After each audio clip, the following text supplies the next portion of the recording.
header, Van Bronckhorst nampaknya mempunyai 7 mata kelebihan berbanding dengan Phillip Lahm dengan hanya ada 68. Dan nampak di sini, untuk kolom header Phillip Lahm merah guys. Dan Phillip Lahm bukan setakat dia punya header je merah, finishing dan place kicking dia pun merah guys. Seterusnya, untuk defensive awareness, memang kita kena tengok lah guys, sebab diorang bermain untuk back belakang, betul tak?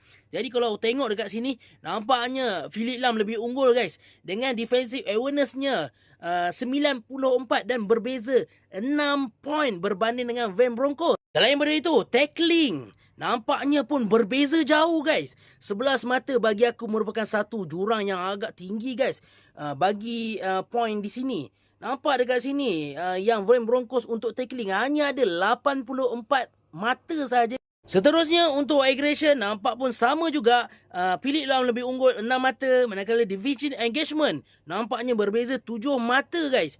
Nampak dekat sini daripada segi defensive awareness sehingga defensive engagement, Phillip Lahm lebih unggul daripada Van Bronckhorst. Seterusnya, kalau kita tengok dekat sini untuk kicking power, speed dan acceleration, nampaknya Van Bronckhorst mempunyai kelebihan dan keunggulan guys untuk kicking power dengan 94 dan berbeza 6 mata berbanding dengan Phillip Lahm.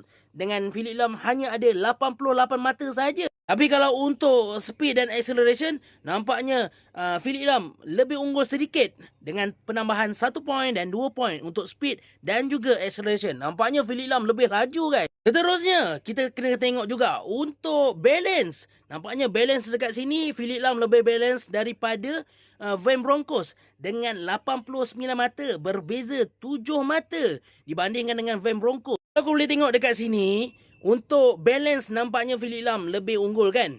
Tapi kalau untuk physical contact, nampaknya Van Bronckhorst mempunyai kelebihan dengan 11 mata. Jurang ini agak tinggi bagi aku. Sebab kalau nampak dekat sini physical contact untuk Phillip Lahm nampak agak barai guys.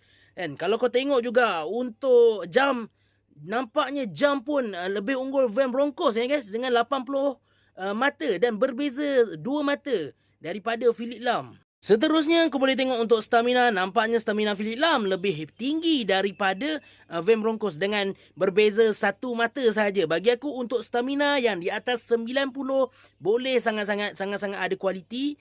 Bagi aku untuk mereka memang tidak perlu dipikirkan lagi siapa nak menggantikan. Sebab apa? Mereka boleh bermain full time. Seterusnya, kalau kita tak cerita pasal play model, memang tak sah guys. Jom kita tengok. Nampaknya Van Bronckhorst mempunyai dua kolom yang berwarna hijau dan lain-lainnya. Nampak average guys. Dia punya kolom semua warna kuning. Ada 6, ada 5, ada